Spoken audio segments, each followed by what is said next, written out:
بسم الله الرحمن الرحيم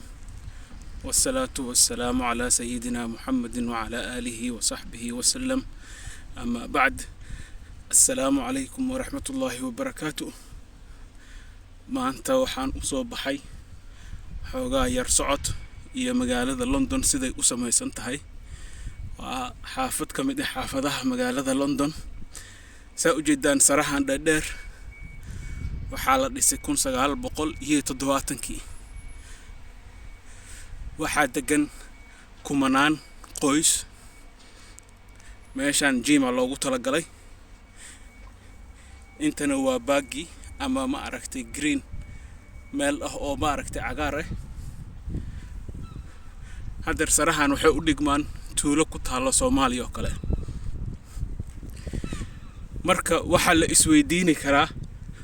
maxay magaalada London ay ku hormartay oo magaalada Muqdisho ay u hormari weysay سأجدان dadka guryahan degan baa waxa loogu talagalay playground kan meesha caruurta ku ciyaaraan maraajiix baa loogu sameeyay ee ku wiifowaan meeshaan cagaar ay dadka ku soo socdaan waa kana sara karo dhaadheer xaafadda dhanba waxa waay sara dhaadheer waxay u dhigantaa tuulo ku taalo Soomaaliya bal tuulo way ka weyn tahaybo mararka qaarkiis sababtoo kumanaan qof in la eg baa degan haddaad u jeedaan halkaas waa meeshii jimicsiga lagu sameynayay qaara waxay ku ciyaarayaan cricket qaarna banooni bay ku ciyaarayaan marka waa kana meeshaan dadkii iyadooda waa isdaba socdaan wali dadka sanka baa u xiran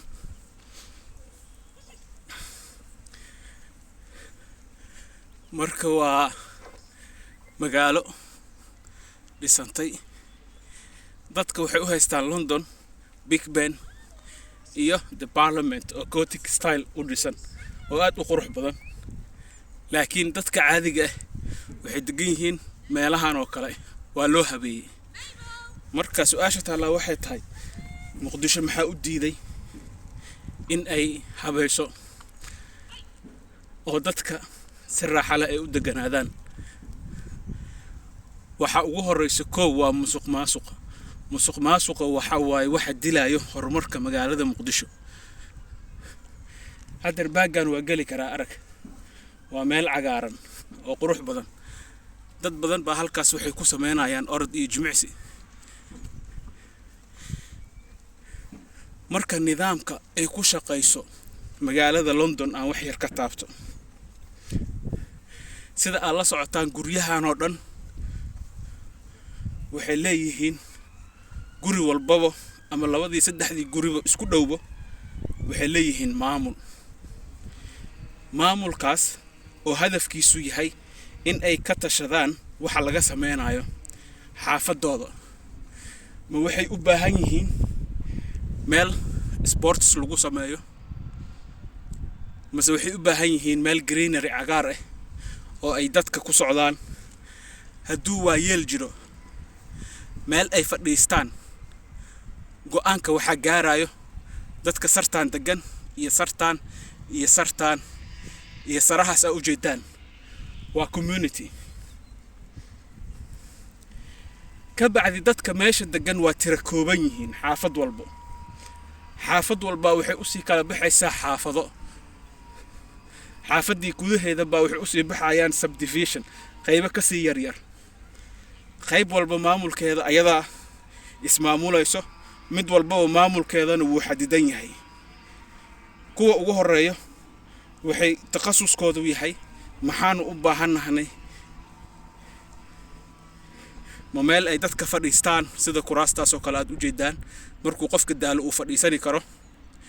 mase playground meel lagu ordo ee go'aanka ka gaarayaan xaafadase waxa laga qaadaa waxa la dhaho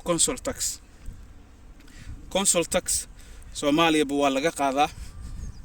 waxa waay guryaha canshuurta laga qaado هذا تصال أهان waxaa laga qaadaa guryaha qaarkooda bil walba 100 waxaana degan kun guri ku yaala meesha 1 guri oo kale kun haddii lagu dhufto 100 waa 100 kun 100kaas kun dadka lagu soo celinaa marka siyaabo kala gedisan baa dadka loogu soo celinayaa waxaa loogu soo celinayaa kow in dad lagu shaqaaleysiiyay labo in lagu dayactiro jidadkan u jeedid waa jidad xaafadeed mas'uuliyaddeeda dawladda ma iska lahaya mas'uuliyaddeeda waxa iska leh shacbiga degan xaafadan lacagtii laga qaaday meeshan lagu sameeyay waxaa jiro dad eeya leh meeshan waxa loogu talagalay eeyada inay jimicsi ku sameeyaan eeyada la geliyaa waa lagu orodsiyaa meeshan waxaasoo dhan waxaa ka dambeeyay dadka xaafadda degan ka dambeeyay marka magaaladeena Muqdisho oo aan ku dhalanay inay horumartaan rabnaa sida aan ku horumarin lahayn waxa way kow maamul wanaagna wuxuu ku imaanayaa dadka in ay doortaan hogaankooda ma aha in la dhaho maalinna Umar Finish maalinna Injiriiso ilaa u naxariiste maalinba qofna loo keeno waa in ay shacbiga doortaan xaafad walba waa sida ay isku maamulaan xaafad walba inta guri ku taala waa la ogyahay inta lacag laga qaado waa la ogyahay hadda geedahan aad u jeedaan waxa beeray dad gurigan degan ayaga dhaheen anaka rabno geedahan inaan ku beerano marka meeshan maraayo way carfaysaa geedkan mirahan dadkana beertay qaar kale waxay leeyihiin baarkina u baahanaan marka maamul wanaaga asidaas lagu gaaraa marka si aan ku gaarno maamul wanaagaas waxa loo baahan yahay hadaanu nahay Soomaali in aan dadkana maamulayo inagu aan doorano oo aan naloo keenin oo anaku aan noqono dadka dooranaya ka bacdi aan ku aamino canshuurta guryaha dadka laga qaado si ay u sameeyaan horumar fiican tusaale ahaan magaalada Madiina ama degmada Madiina sida aad la socotaan waa degmo aad u weyn waxaana ku yaalo guryo aad iyo aad u fara badan waxa laga qaadaa canshuur baahida dadka Madiina degan waa in ay ayaka ismaamulaan oo ay is abaabulaan lacagtaas ay haday yartahay iyo haday badan tahayna waa in ay aamin ku qabaan tusaale ahaan magaalada meeqa cunug baadhi degan meeqa iskool u baahan yihiin waa dadka degmada in ay ka fikiraan oo ay abaabulaan